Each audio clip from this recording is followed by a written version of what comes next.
So here's problem number 11 from section, number 11? Yeah, from section 6.3. So here's the setup. The dye dilution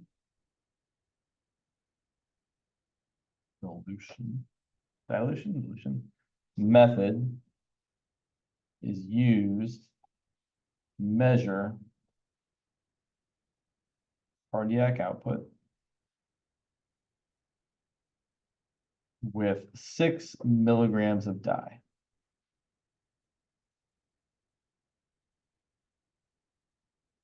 The dye concentrations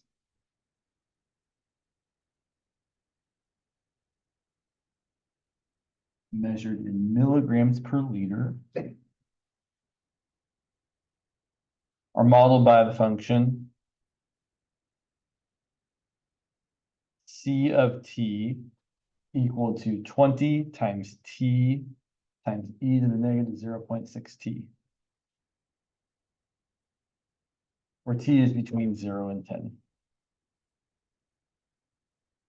I'm imagining the C of t here is standing for like the concentration effect. Yeah, I'm way off the, oh, jeez, oh my goodness, come on. Let me get that sorted. Sorry about that. Okay, it's a little bit more in frame.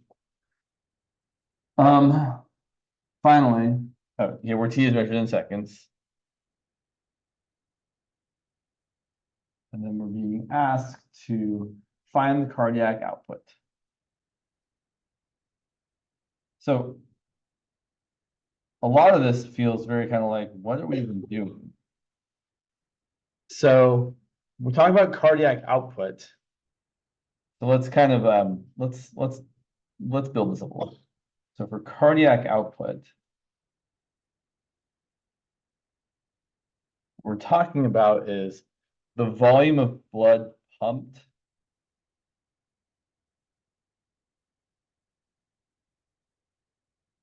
by the heart per some unit of time.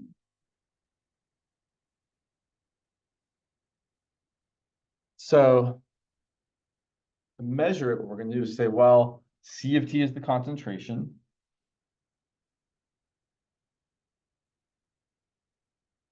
Of the dye at time t.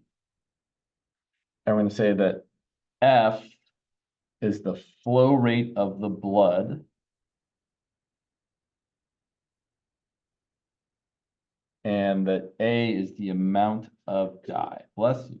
Well, almost. Still blessed anyway, even if you didn't sneeze.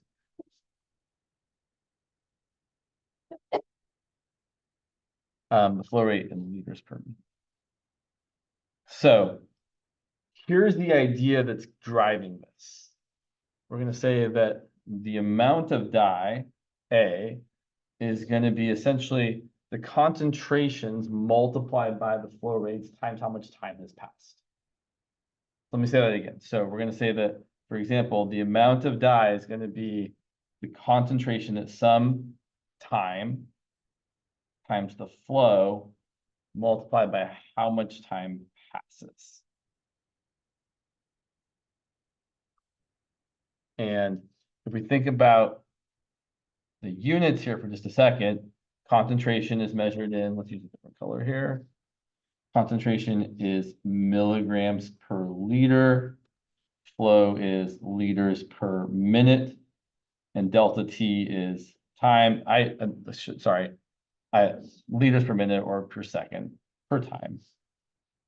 And if you look at those units, they do seem like they're going to cancel out in the appropriate way to give us the right units left over, meaning the liters cancel and the minutes cancel to leave us with milligrams, which is how we're measuring the amount of dye. So it's always nice to do a little bit of dimensional analysis to see if the units are making sense.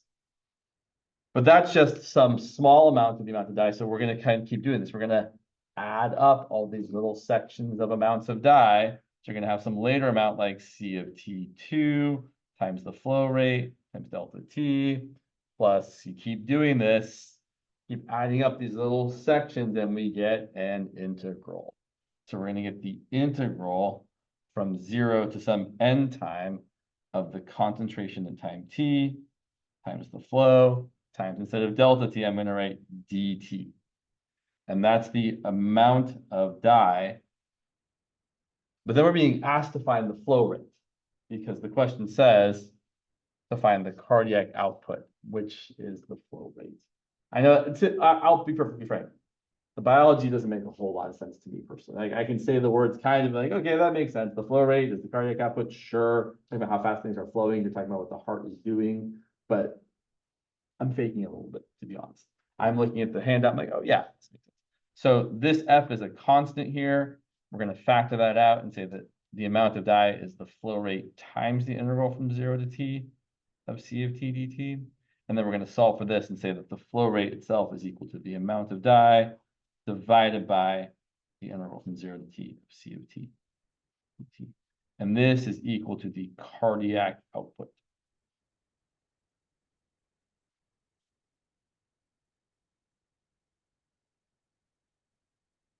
So now we can go back to the setup. So we have that our C of t, and this problem was, I'll remind you, C of t was 20 t e to the negative 0.6 t. And the amount of dye was 6.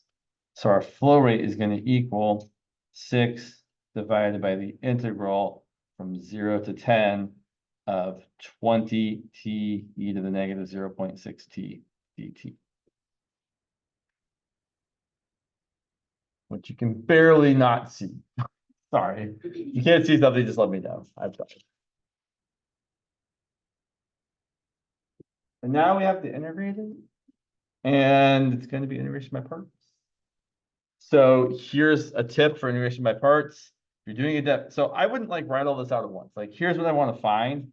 But honestly, if I'm going to find this, what I'm going to do is I'm going to deal with the integral on the bottom all by itself. I'm not going to write the limits of integration until the very end.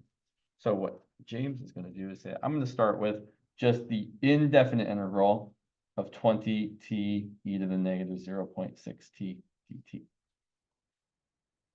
So then we're going to do an integration by parts. We're going to let u equal, let's let u equal 20t.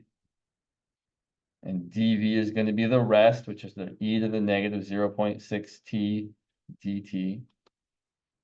du is 20 times dt. And I want everyone right now to go ahead and find v, the antiderivative of e to the negative 0.6 t, while I take a long sip of water.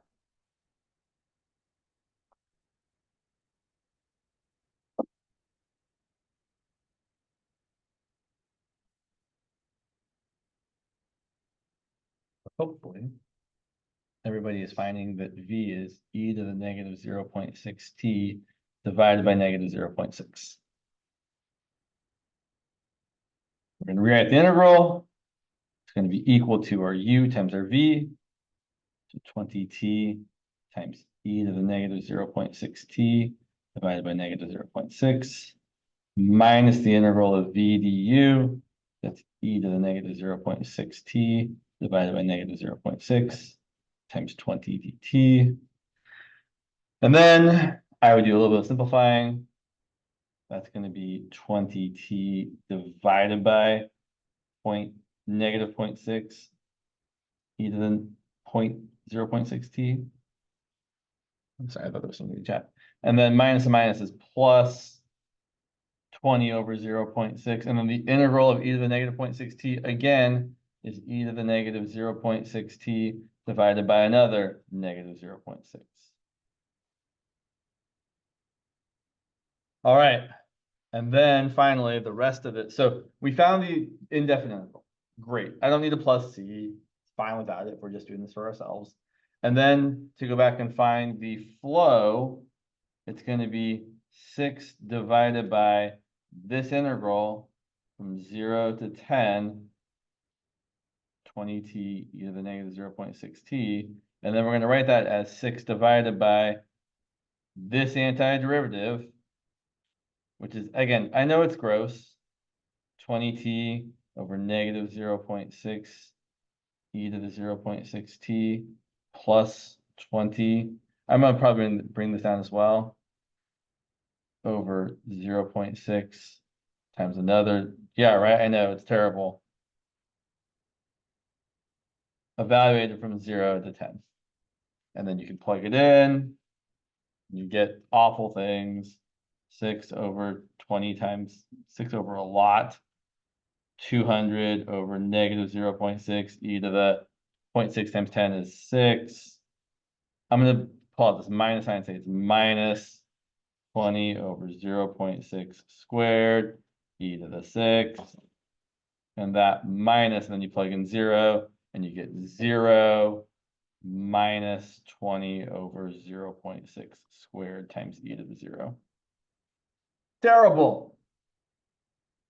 But the point is that the initial formula is not that bad, right? If you're actually just trying to calculate this blood flow, cardiac output, you're just calculating this part here, the A divided by that integral of the concentration. This particular integral is not lovely, but such is integration. So, questions? Other than why is it so terrible? Yeah, okay, some of these integrals are just terrible. Yeah. Go ahead. So this answer, so let me talk about what the units would be. So the units here would be, good question, what are the units here? The units would be liters per, I think, second, because our concentration was given in seconds. Yeah. So this is represented, so I'll tell you, if you actually calculate this, you're getting about 0.11 liters per second.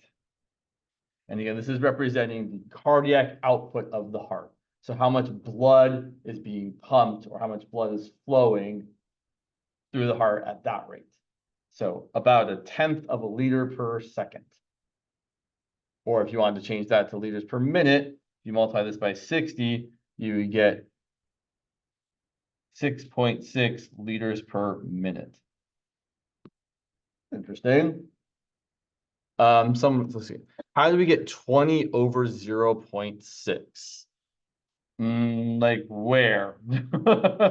Someone else, he multiplied the 20 inside the integral with the other function e. Yeah, I'll be fair. It's a little bit of a confusing integral. So if we go back for just a second, right? We were integrating this. I let u be this part here. dv was the rest. So u was 20t. The derivative of 20t was 20 times dt. My dv was e to the negative 0.6t, and the antiderivative of e to the something times t is e to the something times t divided by that multiple of t. And then we plugged it into the usual formula. We have our u times our v minus the integral of v du. And since I have a 20 over negative, like here I have a 20 over 0.6, here I have a 20 over 0.6, so that's how I wrote it that way. So then I rewrote this as e to the positive 0.6t in the denominator. I still have a negative out here. And then I pulled out the 20 over 0.6. I probably should pull out the negative 0. Oh, no, I did. I pulled out the 20 over negative 0.6, so I had a negative became a positive. And then I integrated the remaining e to the negative 0.6t and got another e to the negative 0.6t divided by negative 0.6. And then we said, okay, great. This answer is what's going to go in for our integral here. And then we're going to evaluate that between 0 and 10. It's a little bit, it's a bit much. Other questions about that? Okay, let's look at the question. So here's the question that I personally find confusing every time I look at it. Question 14 from the same section. So question 14 is asking the following situation. A patient is continually receiving a drug. This is 6.3, number 14. So let's just write down what's important. Patient is continually receiving a drug. So we're continually, that's probably not even important, but I'm gonna write that anyway. I mean, it's important, but not like mathematically. Continually receiving a drug. Great. If the drug is eliminated from the body over time, so that the fraction that remains after t hours is e to the negative 0.4 t, that sounds like a survival thing to me, right? They're saying this is how much is left after so much time. So we're saying, okay, great. So the survival rate is e to the negative 0.4 t. You can think about how much of the drug survives or remains. At what constant rate? So at what constant rate? Meaning it seems like R of T should be constant. That's what we're trying to figure out. At what constant rate should the drug be administered?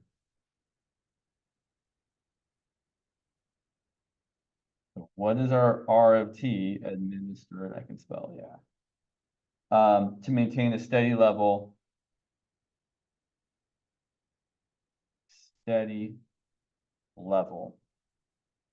of drug in the bloodstream.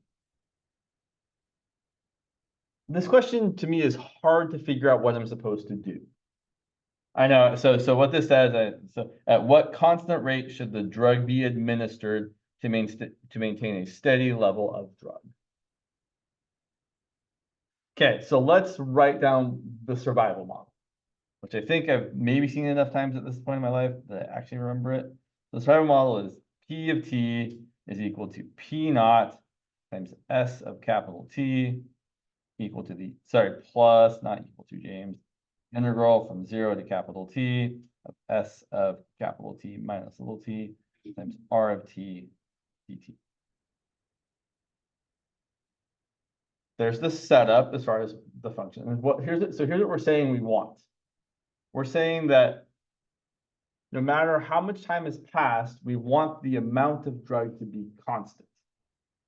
And P of T is the amount of drug.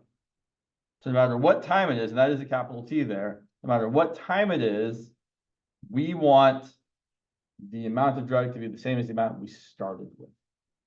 How much did we start with?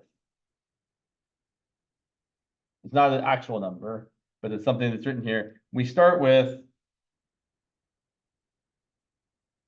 P naught amount of drug.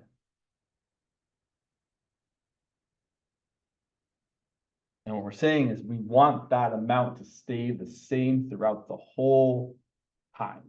So no matter what T is, we want this whole thing to just equal P naught. Grab something here. Let's actually plug in all the stuff. So here's what we want. We want, in fact, let me just right here. So we want this to end up being just P naught. And we know that R of T is just going to be constant. So let's just call it R instead of R of T. So we're going to plug in the rest. We want P naught to equal P naught times S of capital T. Well, S of T is e to the negative 0.4 T. So it's going to be e to the negative 0.4 times capital T plus the integral from 0 to T. You know what I should do? I should pull this constant out in front because that R of T is just a constant. So it's R times the integral from 0 to T of S of capital T minus T is going to be e to the negative 0.4 capital T minus little t dt. Double check to make sure I'm not doing something stupid. Nope, looking good. Questions about this? Because I feel like this is the hardest part to figure out. In fact, hard enough that I went and talked to Grant about it because I'm like, how do we set this up again? It always feels confusing to me, but this is what we want to do. Question. I have a hard time with that S of capital T minus little t. I guess I have a hard time like plugging like that in. Right. So the capital T is whatever number you are ending with. Like if they say you're doing this thing for 7 hours, your capital T is 7. Here, we don't have a set value for capital T because we're saying no matter what time has passed, we want the initial amount to be the same as the amount we have at that passage of time. So that's why we're setting this one up kind of very generally. But typically, like for example, in problem, oh gosh, in one of these other ones, like in problem 8, the insect survival and renewal, where it says sterile fruit flies are used in an experiment where the proportion to survive at least T days is given by e to the negative 0.15 T. The experiment begins with 200 fruit flies and flies are added at a rate of 5 per hour. How many flies are present 14 days after the start? That 14 is your capital T. So here I would be doing I would do like S of 14 would be e to the negative 0.4 times 14, and I do the integral from 0 to 14 of S of 14 minus T. And then we plug those things in. But yeah, this part especially always feels a little bit weird. So here I've written, so like it'd be like having e to the 0.4 times 14, and that t would be a 14. But here capital T is representative of a constant, even though it's kind of playing two roles at once. So, but we're gonna, when we integrate, it's the constant, and we're gonna pretend like little t is the variable. We're not pretending it is. So let's write this out. We got p naught e to the negative 0.4 t plus r times, okay, I want to break this up a little bit. I'm gonna write this as the integral from 0 to t of e to the negative 0.4 t times e to the positive 0.4 little t. Just breaking that apart. And then I will say that this is also a constant as far as we're concerned. So we can pull it out as well. Now we're really looking at p naught e to the negative 0.4 capital T plus r times e to the negative 0.4 capital T times the integral from 0 to capital T of e to the 0.4 little t dt. Cool. So then we can finally do the integration.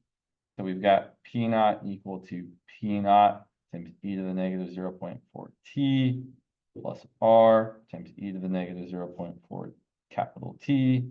And then we integrate e to the 0.4 little t, and we get e to the 0.4 little t divided by 0.4 evaluated from 0 to capital T. Going. A lot of writing. And then if we get this, this is going to be e to the 0.4 capital T divided by 0.4 minus e to the 0 is going to be 1. So I'll just write that as 1 over 0.4. And now our job is to solve for r. We're looking to isolate this guy here.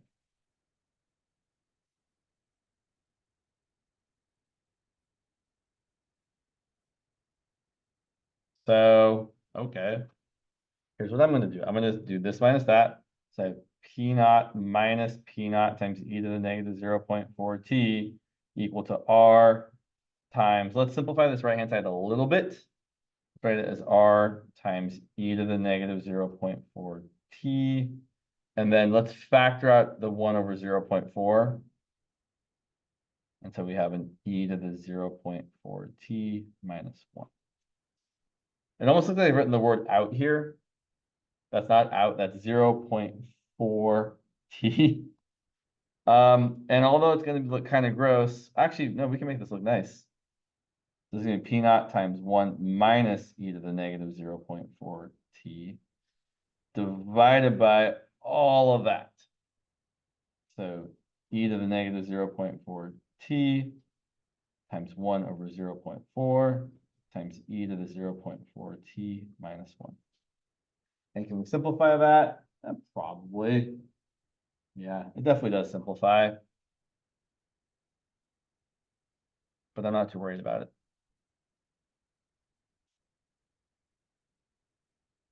So kind of a weird problem. But definitely the figuring out how to set it up, I think, is the hard part here. Oh, that's fine.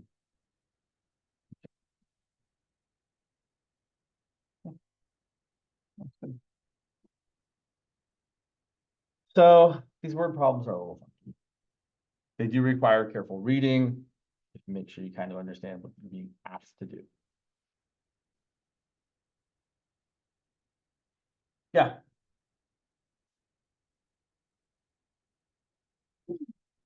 Minus 1 over what? Oh. So from this line to this line, I'm plugging in the t first. So I plugged in the capital T. I got e to the 0.4 t divided by 0.4. And then I plugged in the 0 second. I plugged in the 0. I got e to the 0.4 times 0, which is 1 divided by 0.4.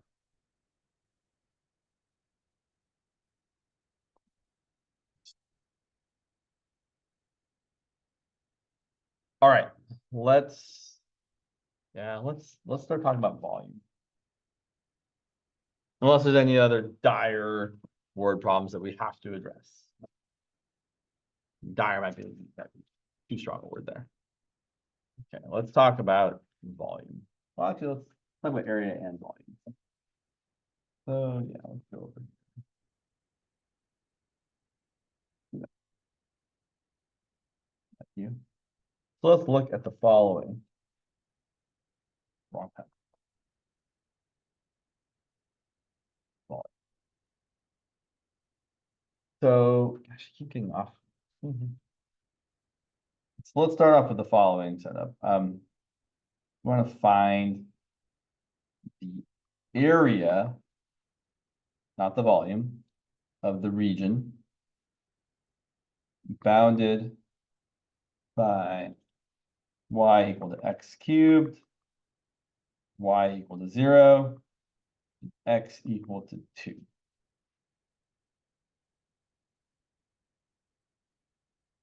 And typically, it's going to be worth the effort to draw the region, not perfectly, but just generally.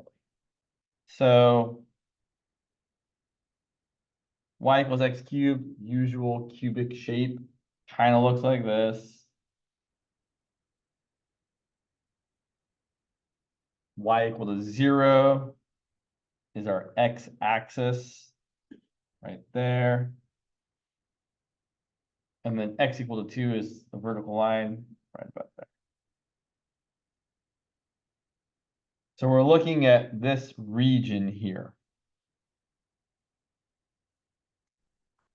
And while we could find the area of the region using either a vertical strip or a horizontal strip, if you already have things in terms of x, and there isn't a good reason to change it up, I would encourage you to keep things in terms of x and use a vertical strip. So that vertical strip is the height of my rectangle or the height of my strip. The area of my strip is just the height, which is x cubed times the base, which is dx.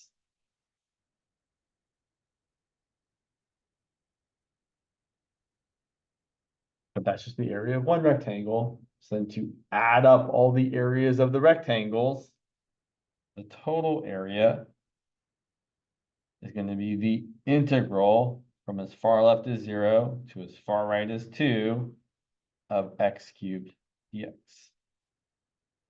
Which then we can find that's going to be x to the 4th over 4, evaluated from 0 to 2. It's going to be 2 to the 4th over 4 minus 0 to the 4th over 4, which ends up being 16 over 4, which is 4. Minus 0, which is 4.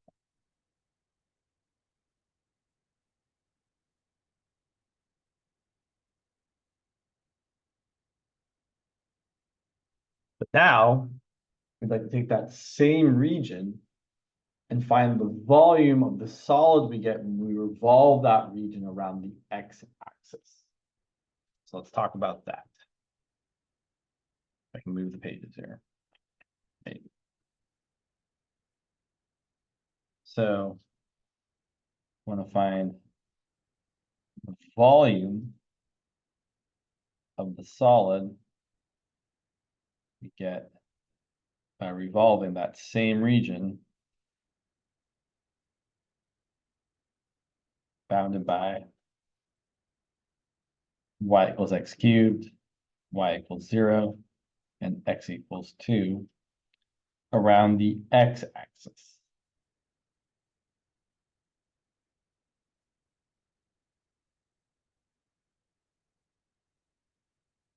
So it's still worth drawing the region. You need to be perfect. Here's what it vaguely looks like. So here's my x equals 2, my y equals x cubed, my x equals 0, sorry, y equals 0. Here's my region again. So this is where the idea of this drawing the representative strip is going to become more and more important. Excuse me. When we do this, the strip we draw absolutely has to be perpendicular to the axis of rotation. We have no choice. because we're not learning the shell method in this class. If we were learning the shell method, then we would have choices, but it's kind of better not to have choices. Unless, I don't think that L is covering the shell method. If he says the word shell method, let me know. I really strongly and I'm pretty confident that doesn't get covered even by him, so we should not be talking about the shell method in this class, but if he brings it up, let me know. So I'm going to draw my representative strip perpendicular to my axis of rotation. And then I'm going to draw, although I don't really need to, but it's nice to draw the shape that we get when we revolve this thing around the x-axis. So if we actually do the revolving, we're going to get a shape that looks like the following. I'm going to take my region, which looks like that, sure. And I'm going to reflect that across the x-axis like that. And then imagine I've revolved it around. Got something that looks kind of like this.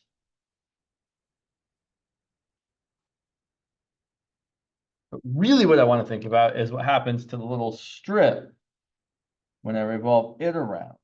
So when I revolve that strip around the x-axis, I'm going to get a shape that looks like a very thin disc.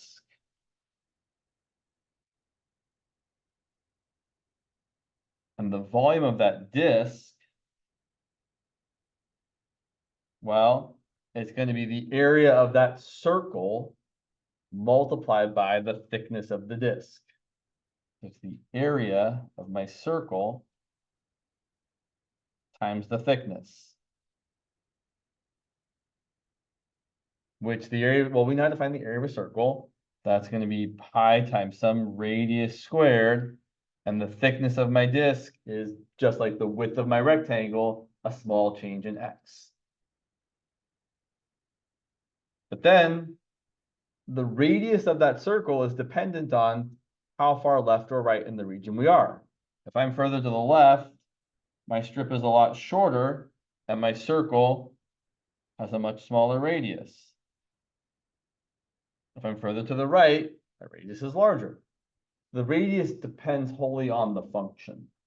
So here our radius of our circle is just the height of the function. So in this case, the volume of our disk is pi times x cubed squared times dx. Depending on the value of x, right? If x is 1, the radius is 1 cubed. If x is 2, the radius is 2 cubed. If x is a half, the radius is, right? There's lots of different values. So we're just going to say, well, at whatever distance x we are from the y-axis, our radius is going to be how high we are, x cubed. Great. We found the volume of one disk. And now, just like with the area, where we added up all the areas of the rectangles, for the volume, we're going to add up all the volumes of the disks. So the total volume is going to be the integral. We're adding up all these volumes of pi times x cubed squared times dx. From as far left. I have a question. Oh, question. Yeah, go ahead. Sorry. Why do we say the thickness is dx? Say that one more time. Why do we say that the thickness is dx? So this rectangle that, or this strip I've drawn here, the base is a very, very small change in what direction? X. Right. So it's a really small change in x. And I like to call a small change in x dx, although it would also be fine to call it delta x if you prefer. But I'm calling this small change here dx. And that's why the thickness is dx. Got it. And then someone else wrote the V disk equals what? Sorry, oh, I can't see it. So V disk is equal to the area of our circle times the thickness. The area of our circle is pi r squared. The thickness is dx. And then the pi r squared got replaced by pi times x cubed squared times dx still. So then we're going to add up all of the areas. Sorry, all of the volumes really, the area times the thickness. From as far left as x equals 0 to as far right as x equals 2. Because that's how far left and how far right this region is existing. And then the rest of this is not too terrible. We typically bring the pi out in front. X cubed squared is x to the 6th. We integrate, we get pi times x to the 7th over 7 from 0 to 2. We plug in and we get pi times 2 to the 7th over 7. I don't really think we need to write minus 0 to the 7th over 7. We know that's going to be 0. And then you can write that as, I don't know what, 128 pi over 7.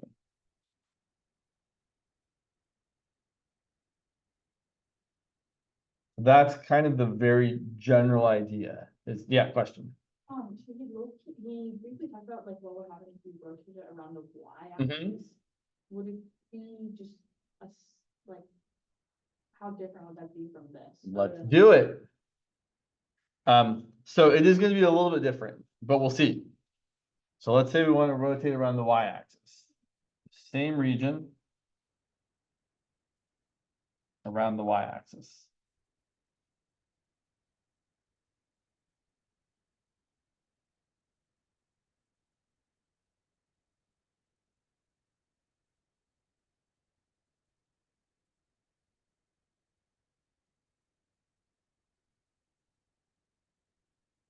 So the thing about going around any axis is, I'm going to say this every time, your strip has to be perpendicular to the axis of rotation. So in this case, if my axis is a vertical axis of rotation, my strip has to be horizontal. No choice, which is great. It's nice not to have a choice here. It's fully determined what you have to do when you start off this problem. So the difference between rotating this region around the x-axis versus rotating this region around the y-axis is this region was flush with the x-axis, right? There was no separation between the region and the axis that would be rotated around. Whereas here, if we go around the y-axis, it's not, right? There's a lot of blank space in between our region and the axis of rotation, which means we're going to be missing some stuff, which is fine. So when I rotate this around, well, I'm going to get this other half of it, which I'm going to, yeah, sure, I like this. That looks okay-ish, I suppose.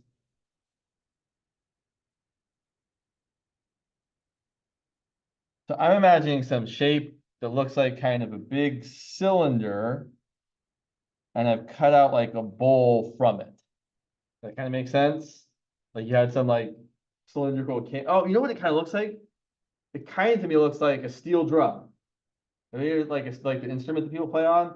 Like it's a little deep for a steel drum. Like a steel drum, it like looks like a cylinder, and then they've kind of scooped out the middle part to have like the playing surface. So that's kind of what this looks like. But again, I'm really going to focus on what's happening with this little strip. So when I rotate this strip around, and it's easier to draw if we bring it down here. If we rotate that strip around, you're going to get, instead of a disc, you're going to get a disc minus the middle part. Ooh, that is not my best drawing ever. Which we're going to call a washer.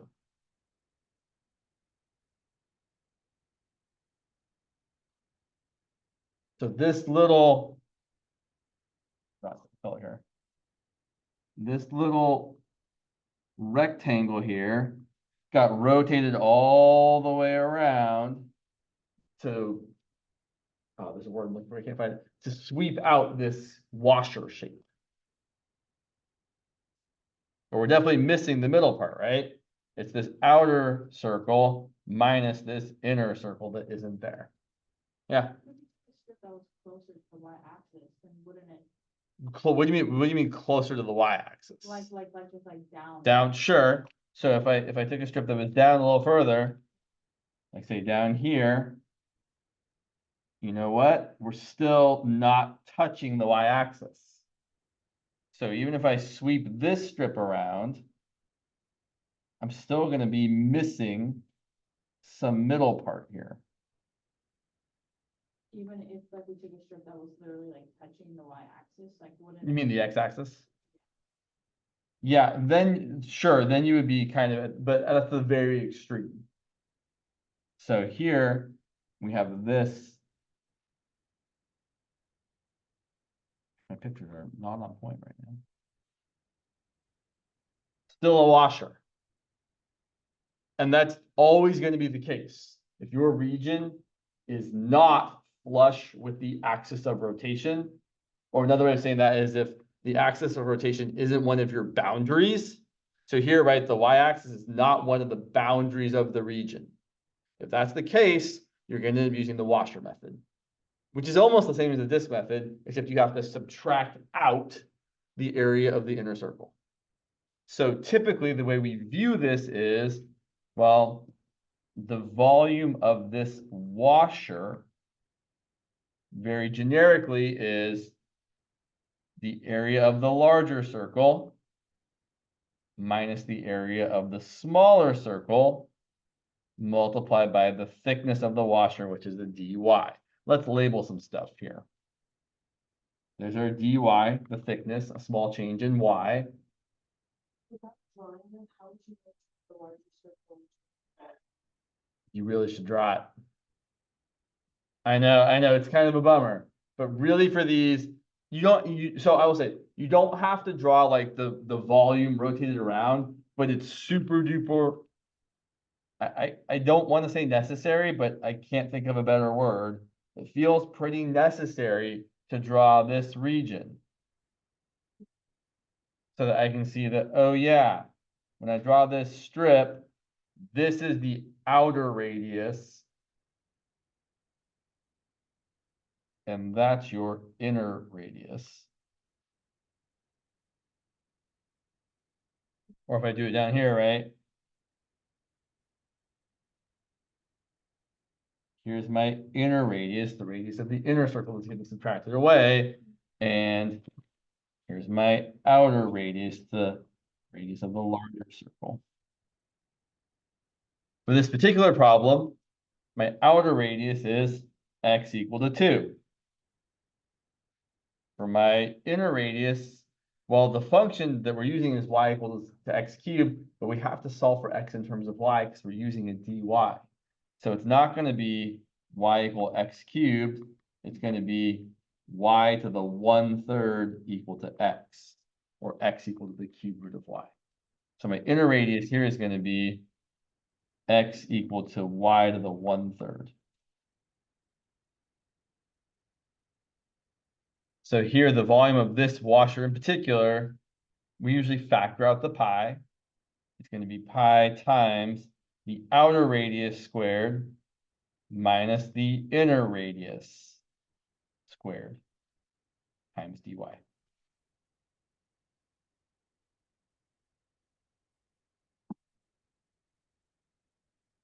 And then to set up the integral for the total volume, which I don't feel like I have enough room on this page for.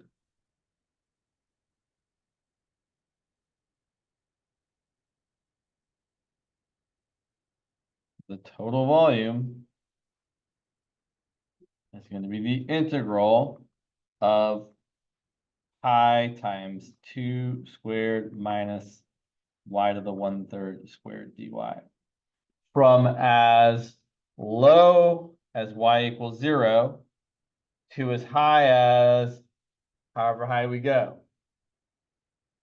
At this point here, x is 2, and if y equals x cubed, y is going to be 2 cubed, which is 8. So that's our upper limit of integration.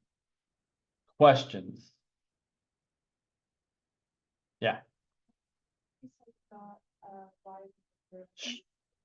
Sure. So what I did was I said, yeah. So if I look at the strip here, right, the inner radius is the function y equals x cubed.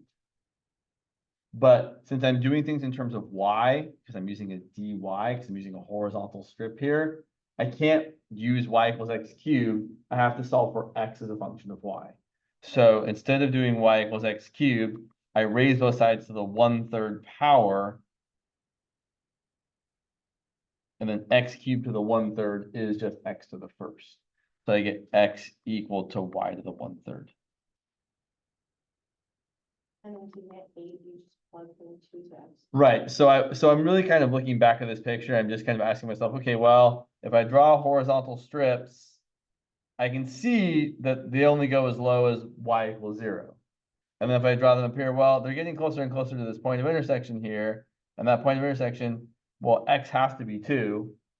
And then we know that if x is 2, y is 2 cubed, which is 8. And the value should be y value, so it's the y value of 8, the upper limit. Excuse me. And then we want to finish it off. We're going to get pi times the interval from 0 to 8 of 4 minus y to the 2/3. We integrate, we get 4y minus y to the 5/3 times 3/5 from 0 to 8. We plug in, we get pi times, that's an interesting looking 4 I've drawn there. That's a 4y, believe it or not. 4y. And then we plug in 8 and we get 4 times 8 minus 3/5 times 8 to the 5/3 minus 0 minus 0. And that's some number that we could simplify further, I suppose. That's pi times 32 minus 3/5. And 8 to the 5/3 is also 32. It's the cube root of 8, which is 2, and 2 to the 5th is 32. And then you can factor out the 32, so you've got 32 pi times 1 minus 3/5, which is 32 pi times 2/5, which is 64 pi over 5.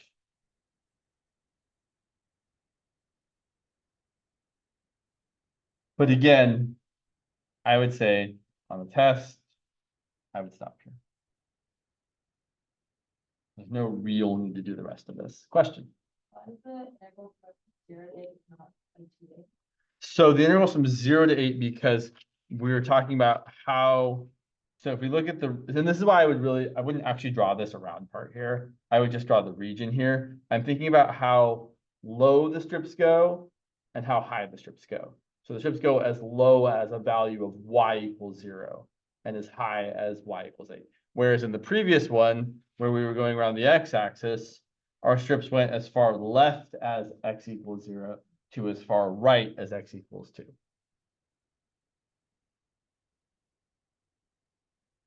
Question, yeah. I'm still a little confused on how you got the inner and outer, because on the like look at the left of that one. Yeah, like so little r you said was equal to 1/3. Is y to the 1/3. Is y to the 1/3, but like why can't that be like r? Like how did I guess just how did you know? So when I'm looking at this, when I'm thinking about revolving this region around the the y-axis, I'm really just looking at which function is closer to the axis of rotation.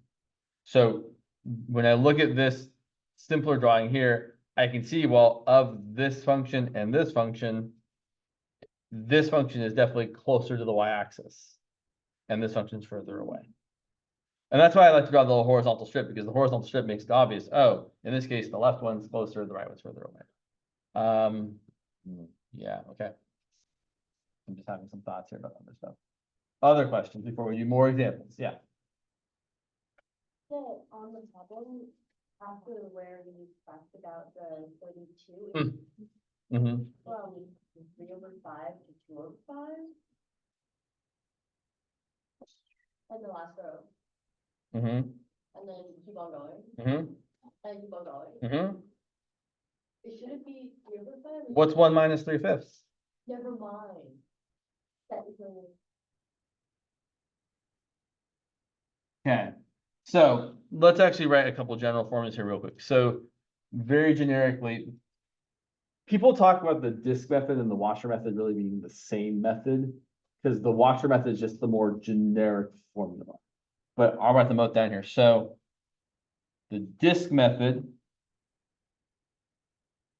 and again, this is for when you don't have any separation between your region and your axis of rotation. So disk method is for when our region is flush with the axis of rotation. And the very general formula is the volume is equal to the integral over whatever your limits of integration are of pi times your radius squared times d whatever, dx or dy. That's the generic kind of idea here. Where typically the radius r is how far from the axis of rotation. Usually your function. The washer method is just an extension of that. So you could, if you wanted to, think of the disk method as the washer method where the inner radius is just 0. The washer method region is not flush.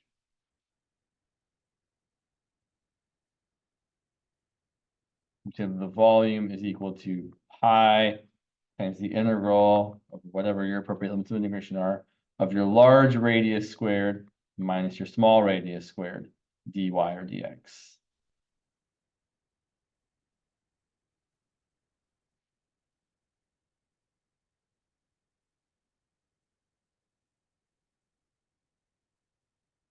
Then the last thing I'll say is, not the last thing I'll say right here is your strip is always parallel or perpendicular. Perpendicular to your axis of rotation.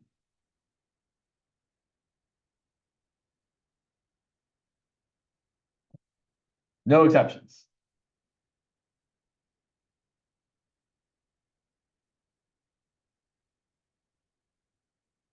The questions before we do more examples. And you said there's no one to figure out, like, either one is wrong. I mean, you might be able to, but it is almost always going to be easier to just draw the region because usually the functions we're rotating around axis of rotation are not super complicated functions. Like the ones that are typically in our wheelhouse of things we know how to draw, like lines or parabolas or cubics, or maybe an e to the x or a natural log of x, but all functions that are reasonable to expect that we could draw them or know what they look like. Depending on your definition of reason. Some people have different ideas of what a reasonable application is. Well, let's look at another example and we'll talk about how reasonable or unreasonable it feels to draw. So another example. We're at least going to set up, we might find the volume, but so one thing to be aware of is almost for sure on your next exam where you have to find where you're talking about volume, there will probably be a question that says set up and do not evaluate. Meaning you just have to do the setup part and then stop and don't actually find the interval. So make sure you read your exam questions carefully. Usually it's pretty obvious, they'll be like set up in bold, but it really pays to read the whole question somewhat slowly, make sure you understand what you're being asked to do, so you don't do more than you have to, because you know you don't have a lot of time on these tests. Or at least you have the same amount of time as you always have, but it's never enough. So set up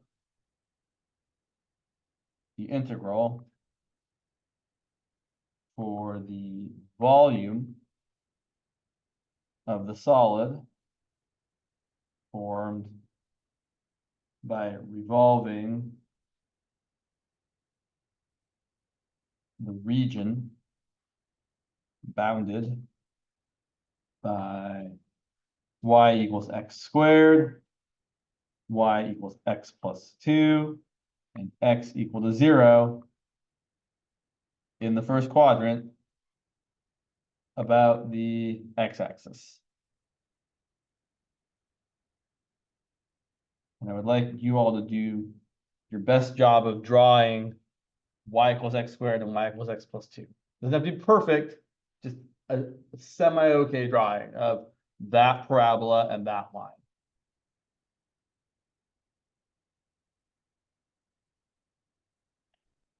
Yes, that does say flush with the x-axis, meaning just that your region keeps constantly touching the axis of rotation.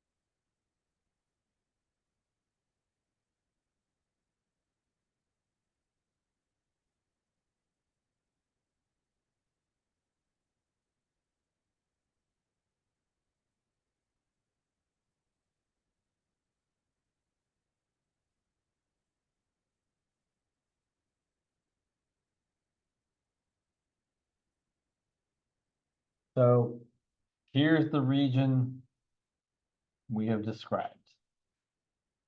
It's bounded by y equals x squared, y equals x plus 2, and x equals 0, and it's in quadrant 1. We did have to specify here, right? Because if I didn't specify, there's also this section over here in quadrant 2, which might have been the right one. So definitely make sure we're careful about that.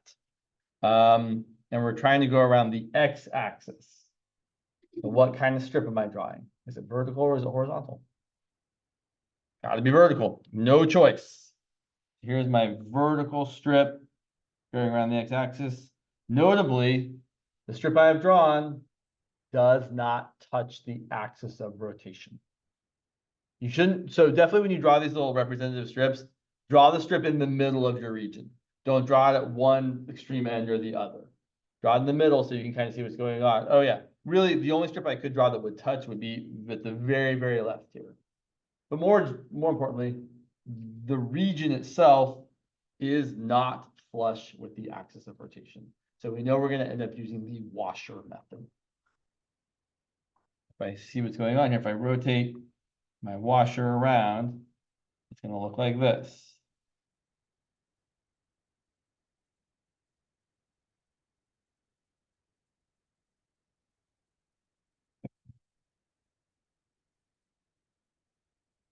So there's our washer.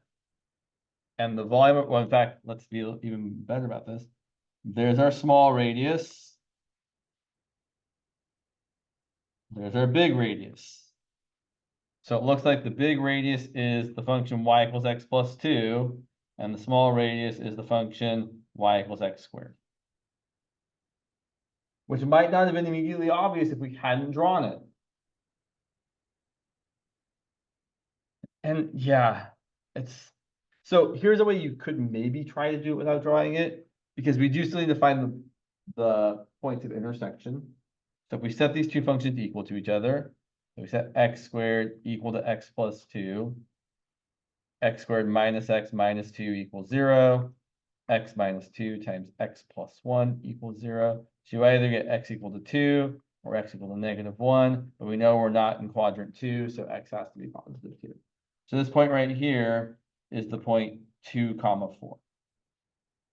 So if you really, really, really were trying to avoid drawing the picture, you could say, well, I know I'm going to be going from x equals 0 to x equals 2, because they told me x equals 0 was one of the boundaries. And then if I plug in a point between 0 and 2, like 1, 1 squared is 1, 1 plus 2 is 3, 3 is bigger, so that's the one that's further away from the axis of rotation. All that said, I think you're better off trying to draw the region. Like the graphs that you try, I was just thinking about like the little picture. No, you do not have to draw this part. If you can draw just the graph, you're good to go. I'm drawing this so that you're just able to better visualize what's really happening. Why we're talking about this washer method. Because when you rotate this little strip around, you really are getting this washer shape. But no, if we didn't draw that, I would say, well, the volume of my washer that I'm pretending like I didn't draw is still pi times my big radius squared minus pi times my little radius squared times my thickness, which is dx. And then looking at my picture of just my region, I can see that the larger radius is the function that's further from the axis of rotation. So that's going to be, let's factor out the pi. The function that's further away is x plus 2. And then the function that's closer is x squared. I would also point out, you can skip this part. I like to do it because it's consistent. I'm doing the same thing every time. But really, you could probably skip and say, yeah, I know it's going to be pi times big radius squared minus little radius squared times dx. And then I just have to do the integral of that.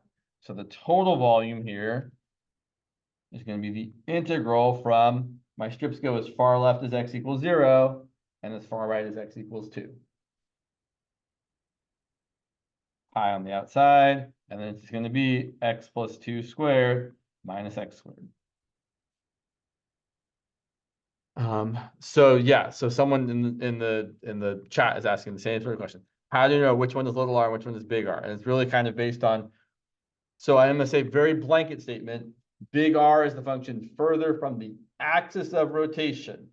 Little r is the function that's closer. Hold on 1 second. Yeah, okay. Go ahead. So, since this is that one, it's more like closer to X. Yeah. Do you know how in the other one, the X cubed is the closer one? Well, and the other one, the X, oh, yeah. Well, because it was the closer one. So I would say if we were rotating this around the y-axis, then the closer one and the further away one sometimes switch. If we went around the y-axis, it would actually be kind of terrible for a couple of reasons. But yeah, the x plus 2 would be the closer function, although it'd be actually x equal to y minus 2, and the further away function would be x equal to the square root of y. Wait, sorry, I thought you had the question, or did you answer? X squared. Oh, thank you. Yes, yeah, good call. X squared squared. Thank you so much. You were totally right.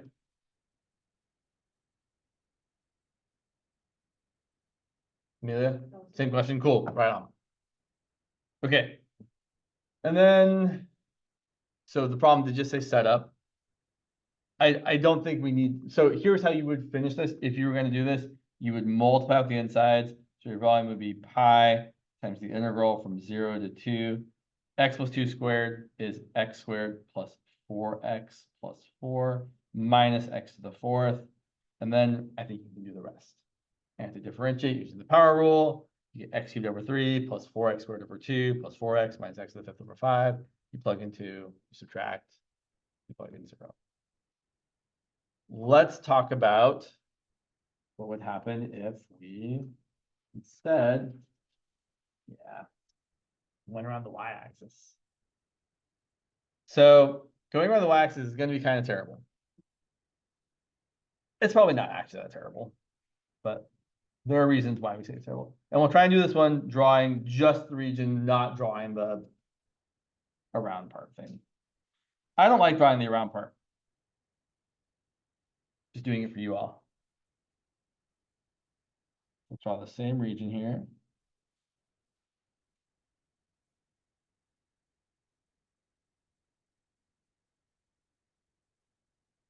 So 4, there's y equals x squared. There's y equals x plus 2.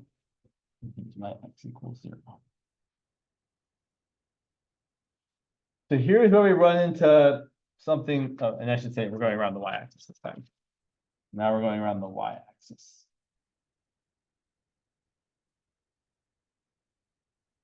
So the thing that makes this problem less fun, or more terrible, depending on how you like to phrase things, is the fact that depending on where you draw your strip perpendicular to the axis of rotation, your left and right boundary might not always be the same thing.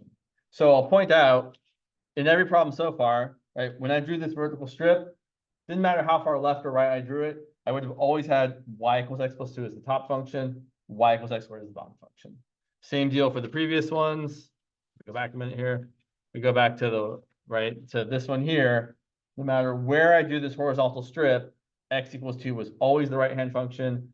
X equal to y to the 1/3 was always the left-hand function. And that is ideal. That is what we would prefer to happen every time. Sometimes we don't get what we want. So in this problem here, depending on where I draw the horizontal strip, I might have a different left-hand boundary. So if we draw the horizontal strip here,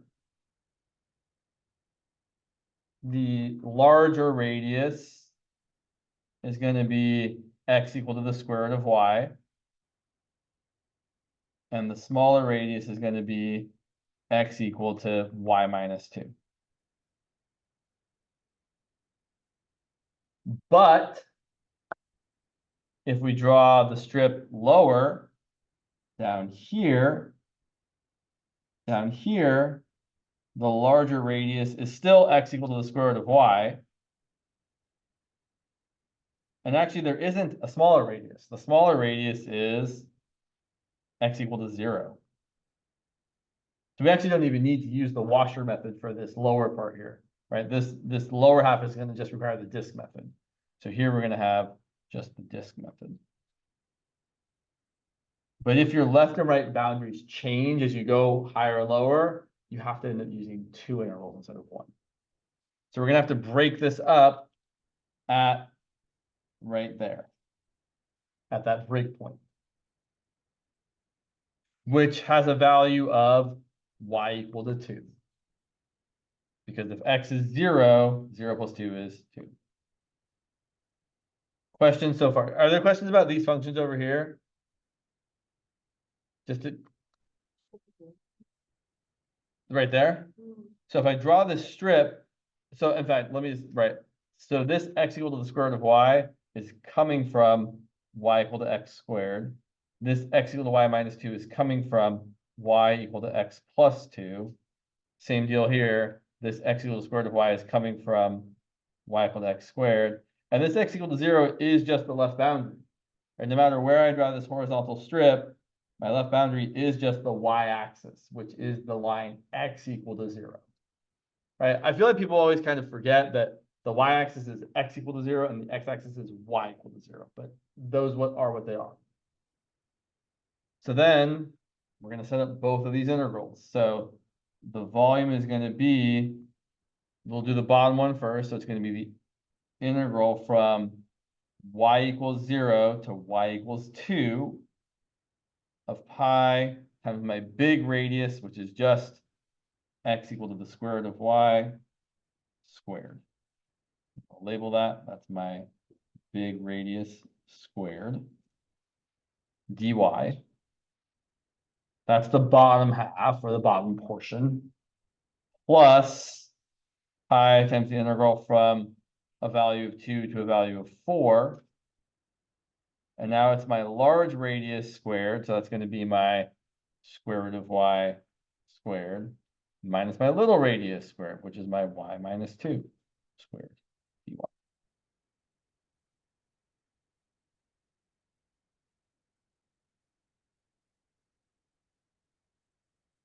And that's how we would set this one up. Which ends up being not actually that terrible to integrate. If we were to solve this or go a little bit further, you would have pi times the integral from 0 to 2 of y dy plus pi times the integral from 2 to 4 of y minus y squared minus 4y plus 4. And something I want to point out right here is you could do this one as is, but it is a good idea if you can combine like terms in your integral before integrating to do so. So I would certainly recommend rewriting this portion as pi times the integral from 2 to 4 of negative y squared, and y minus 4y is y plus 4y, which is plus 5y, and then minus 4. I would do that simplification of the integrand before doing the integration. Make the stuff you're integrating as simple as you can before you actually anti-differentiate it.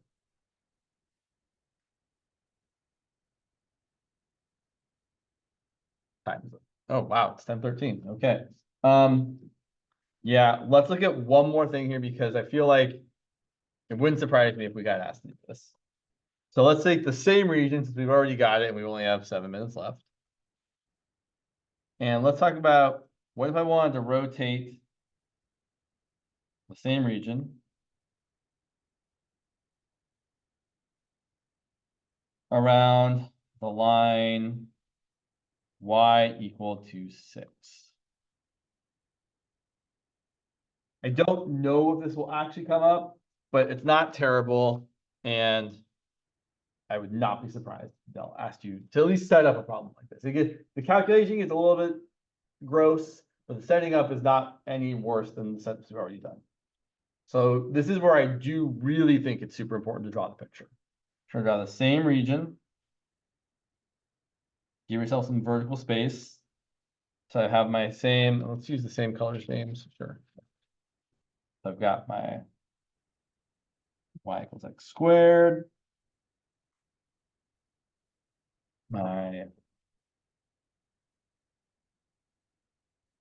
y equals x plus 2. X equals 0. And then I'm rotating around the line y equals 6. It's important that we remember that, or that we find that this point of intersection is 2, 4, meaning our y equals 6 is above that. So we're actually rotating around like this line up here. So I'm still going to draw the same sort of strip I would. Since my axis of rotation is horizontal, my strip better be vertical. So draw a vertical strip. And now here's the fun part.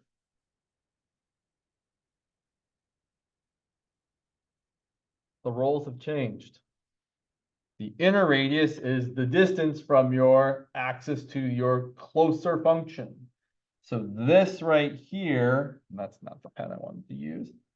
That right there is our inner radius of our washer. And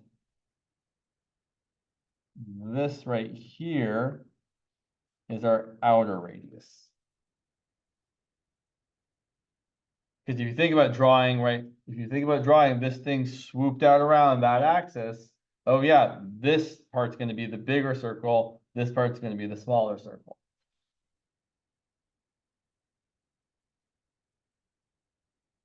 Come on in, 17B. Sure. I mean, use that. You're welcome to have a seat. So our outer radius is the difference between the axis of rotation and the outer function. So our outer radius here is going to be 6 minus x squared. And our inner radius is going to be 6 minus x plus 2. Because before, even though we didn't say it ever, I'll point out in the example 2 examples ago, here our outer radius was really x plus 2 minus 0. Because we're going around the line y equals 0. So it's the difference between your function and the axis of rotation. And the inner radius was x squared minus 0. So here we're just subtracting again, but we're actually having to subtract. So then if we want to set the volume of our washer, it's going to be pi times the outer radius squared minus pi times the inner radius squared, all times your thickness, which is dx. And then the total volume is going to be the integral from still as far left as 0, as far right as 2. So typically, when you change your axis of rotation, it does not change your limits of integration.